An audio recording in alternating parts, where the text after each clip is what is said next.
Bonjour à tous et bienvenue dans ce tout nouveau numéro de Film & Cult. Aujourd'hui nous allons revenir en 1991 avec My Girl réalisé par Howard Zieff. My girl, where will you go? Howard Zieff est un réalisateur américain qui n'aura pas fait beaucoup de films au cours de sa vie. Cependant, un seul deviendra culte pour ma part et il s'agit de son avant-dernier film puisque son dernier concernera la suite sortie en 1994, à savoir My Girl 2. Toujours avec le casting original mais avec un petit nouveau en plus, Nick, joué par Austin O'Brien, le gosse de Last Action Hero. Comme celle-là. La vache! Je suis sûre que c'est cette maison! Les méchants sont à l'intérieur! Tiens, je te donne ma plaque. Je crois que tu l'as bien mérité. Non, je l'ai pas mérité.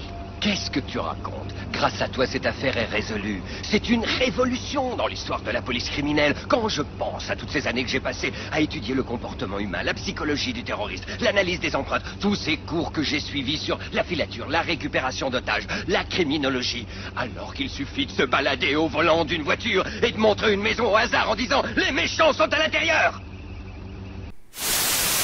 Forcément ici, ce qui va nous intéresser, c'est le premier opus, sorti 2 ans plus tôt et qui continuera à me bouleverser tout au long de ma vie. Attention, je précise que ce n'est pas la perte d'un personnage qui a fait que ce film est devenu culte, non, le tire-larme a fait ses preuves sur moi, mais c'est pas forcément un gage de qualité sur la totalité de l'œuvre. C'est comme si je disais que Philadelphia est culte parce que Tom Hanks meurt à la fin. Car Philadelphia est culte pour d'autres raisons, comme cette scène d'intro sous la musique de Bruce Springsteen qui filme les grands quartiers d'affaires jusqu'aux quartiers défavorisés, symbolisant l'inégalité. Et c'est bien cela dont il s'agit, ce n'est pas un film sur le sida, cela va bien au-delà, et c'est bien un film sur les inégalités.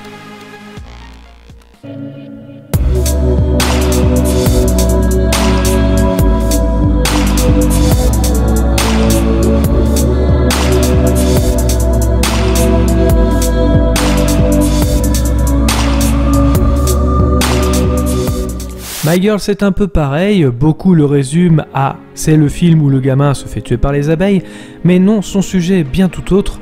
D'une part, c'est l'histoire d'une petite fille qui tend vers l'adolescence, voire même de l'âge adulte, mais aussi la difficulté d'être un bon père pour sa fille. D'où le titre, qui reste aussi un hommage au groupe The Temptations, la bande originale du film, mais c'est bien le sujet du film, sa fille, ou en tout cas le père et la fille. À noter que le titre français c'est Copain-Copine, ou en québécois L'été de mes 11 ans, ces titres sont passés totalement à côté des véritables enjeux du récit. Pour la petite histoire, le film se déroule à Madison en Pennsylvanie à l'été 1972. Veda est une jeune fille, garçon manqué de 11 ans, hypocondriaque ayant perdu sa mère décédée en accouchant, qui vit depuis avec son père, qui s'occupe des pompes funèbres installées sous le sous-sol de leur maison. Cette installation effraie la jeune fille, qui entretient un sentiment de culpabilité à l'égard du décès de sa mère. Veda est taquinée par les autres filles parce que son meilleur ami Thomas Sennett, joué par Macaulay Culkin, est impopulaire et surtout un gars. C'est le synopsis de base et encore une fois c'est beaucoup plus compliqué que cela et on va le découvrir à travers la mise en scène efficace de notre cher Howard. Alors le casting est assez studieux. Veda est interprétée par Anna Mchowski que l'on a déjà dernièrement vu dans la série VIP et ne désertera pas complètement les plateaux télé. D'ailleurs après My Girl 2 elle va se consacrer beaucoup sur le théâtre et également aussi elle travaille pour une maison d'édition qui écrit des critiques gastronomiques. Thomas est joué par Macaulay Culkin qui est au sommet de sa gloire après le succès de Maman j'ai raté l'avion en 1990. Et devient l'enfant le mieux payé au monde avant de se faire dépouiller par ses parents. Macaulay évoqua lors d'une interview que lors de son succès au début des années 90, son père Kit dirigea totalement sa vie, choisissait ses rôles et lui mettait la pression quotidiennement et déclara que son père était une mauvaise personne. Par la suite, le jeune garçon tomba presque dans l'anonymat après la suite de Maman j'ai encore raté l'avion ou encore Richard au pays des livres magiques. Pour le père, c'est Dan Aykroyd qui jouera le rôle de Harry, rendu célèbre par SOS Fantôme ou les Blues Brothers dans les années 80. Jamie Lee Curtis s'invite également sur le long métrage en interprétant Shelly, qui sera comme assistante du père de Veda et qui, peu à peu, va lui faire découvrir tout ce qui la lie à devenir une femme. Jamie Lee Curtis enchaînait à ce moment-là également des grands succès comme Halloween en 1978 ou Un poisson nommé Vanda en 1989. Après My Girl et sa suite, on la retrouvera dans le film de James Cameron True Lies en 1994. Alors j'ai découvert le film en version française et sa version française est aussi prestigieuse. On a Richard Darbois qui double Dan Aykroyd, comme tous ses films d'ailleurs. Beckman! Beckman!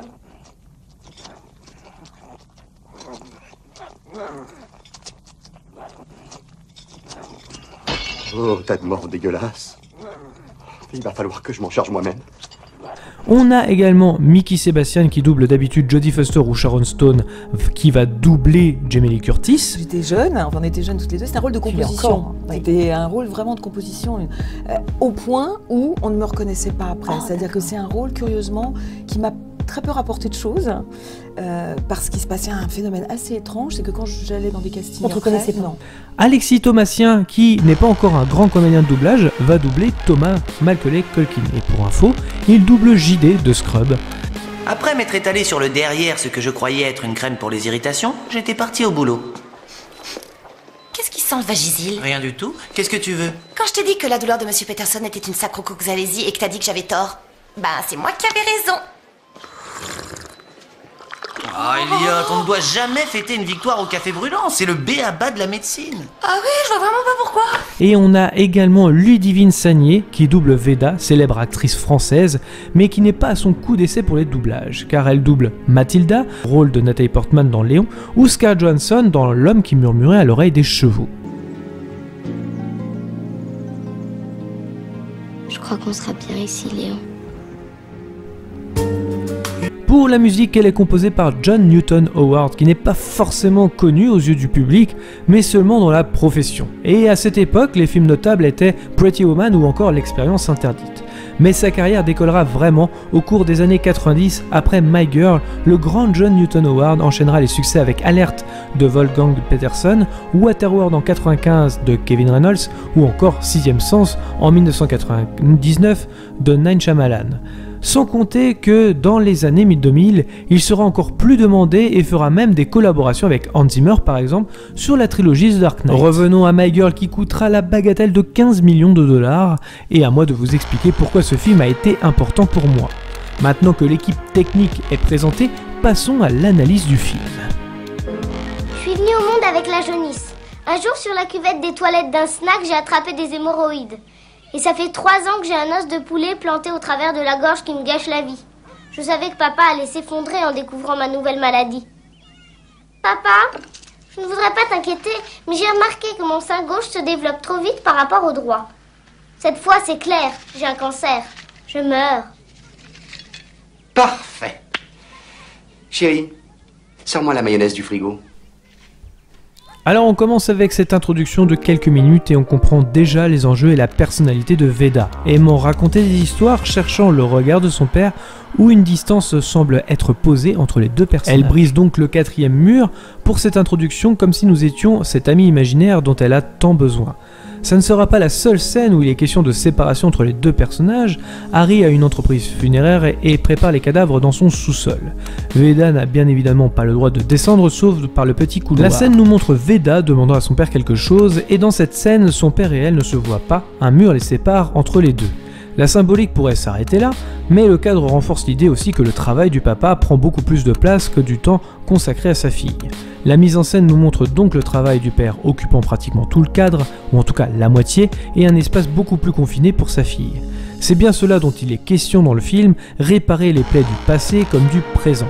Veda crée aussi une distance avec son père car elle culpabilise d'avoir tué sa mère lors de sa naissance.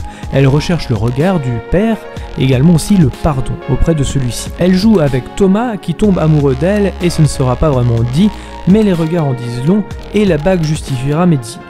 Le caractère de Thomas est assez peureux et en dit long sur le personnage et son éducation avec ses parents qui le protègent de tout.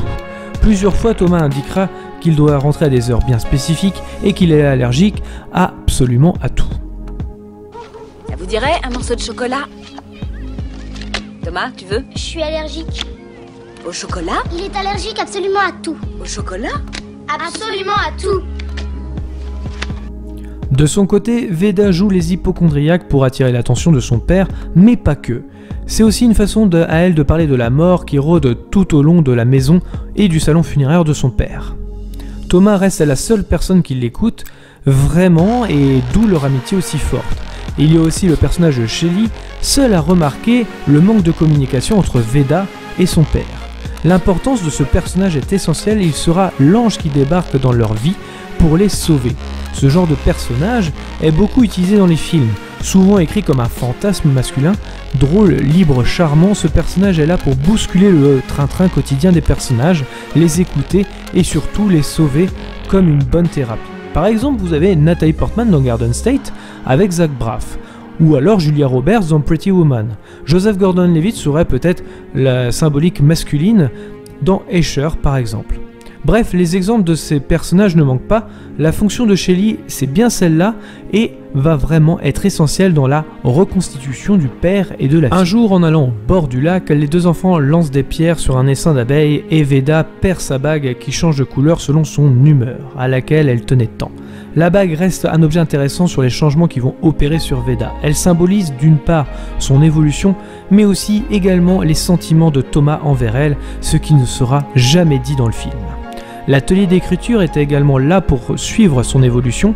Veda reste amoureuse de son prof, Monsieur Blixter, au début, et on comprend tout simplement via cet atelier que Veda veut grandir trop vite. Elle n'arrive pas à exprimer ses craintes, ses doutes, ce qui est problématique pour écrire. Finalement, avec la mort de Thomas, elle réussira à s'exprimer comme une adulte. Dans le film, nous avons beaucoup de scènes près du lac, symbolisant l'été, et en tout cas l'été entre les deux personnages. Thomas d'ailleurs cherche à protéger déjà Veda de la mort lorsqu'il lui ment, quand Veda demande si le poisson est toujours vivant lorsqu'ils vont à la pêche. Je reviens sur le personnage de Shelly qui n'a pas forcément qu'une symbolique de sauveur, mais aussi de figure maternelle qui était absente dans la vie de Veda. Plusieurs moments importants comme le maquillage ou encore quand Veda a ses premières règles, Shelly sera toujours là pour elle. C'est une maman vraiment de substitution dans le film. Veda ne voit pas d'un très bon œil la relation qui lie le père, donc Harry, et Shelly. Déjà que Veda était invisible, alors quelle place va-t-elle occuper dans la vie de son père si Shelly vient interrompre tout ça? Vraiment? Tu m'avais pas dit que tu voulais des pruneaux, je sais que t'en as besoin. Veda, oui, allez, prends, tiens, prends tout ce que tu veux, remplis le chariot. Je sais pas ce qu'elle a aujourd'hui. Tiens, il me fallait des olives. Avant, je jouais avec ma Barbie et mon Ken. Mon préféré, c'était Ken. Je lui avais offert un camping-car à Noël. Et tout ce qu'il voulait, c'était s'y enfermer. Ne pas pleurer très longtemps quand ils sont tombés dans un ravin. Thomas, qui a peur de tout, rappelons-le, revient sur les lieux de quelque temps après pour retrouver la fameuse bague qu'ils avaient perdue près de l'essaim d'abeilles. Mais il est attaqué justement par celle-ci et retrouvé mort par le garde-chasse. Thomas est amené aux pompes funèbres du père de la jeune fille.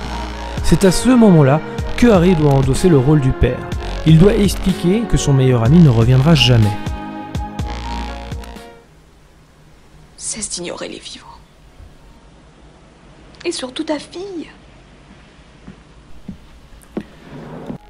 Nous arrivons forcément à la scène qui va bouleverser tout le monde, celle de la veillée funéraire de Thomas. Au début du film, Harry nous explique qu'il est important que les morts ressemblent à ceux que les gens ont connus. Shelly se fait même recadrer en essayant de changer de look d'une vieille dame. Ici, Thomas n'a pas ses lunettes, presque méconnaissables aux yeux de la jeune fille. La mort n'est plus une fiction et devient une réalité pour Veda. Puis il partit de là. Prions en silence. On va grimper aux arbres. Thomas, tu viens? Il a mal au visage. Mais où sont ses lunettes? Il voit rien sans ses lunettes. Il faut lui mettre ses lunettes. Veda, non. Ses lunettes. Alors, il voulait devenir acrobate. Il nous a quittés, Shelly. C'est fini. Aidez-moi. Malgré la douleur, Veda réussit à réparer la rupture entre elle et son père. Elle apprend même par la suite qu'elle n'a pas tué sa mère pendant l'accouchement et que c'est dû tout simplement à un accident. À la fin du film, Veda a non seulement réussi à faire face à sa douleur et son chagrin, mais elle réussit à refermer quelques plaies ouvertes depuis longtemps.